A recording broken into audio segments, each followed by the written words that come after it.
Welcome to the Tech Egg. Don't get scrambled. Enjoy the video. You need the app updated and the emoji keyboard enabled. That lets you access symbols fast. Open the conversation you want and tap the emoji or sticker icon beside the text box. Once done, scan the category bar at the bottom. Frequently used, smileys, objects, so you know where things live. Try the search field to type a word like heart or cake. This narrows choices and saves time. Make sure to use long press for skin tones or variations when available. You can insert emoji by tapping them, combine 2 or 3 to create nuance, like a face plus a coffee cup to suggest a coffee break.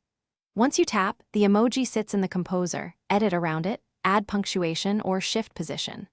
Long press gives modifiers such as skin tone or gender variance. Use those to match context.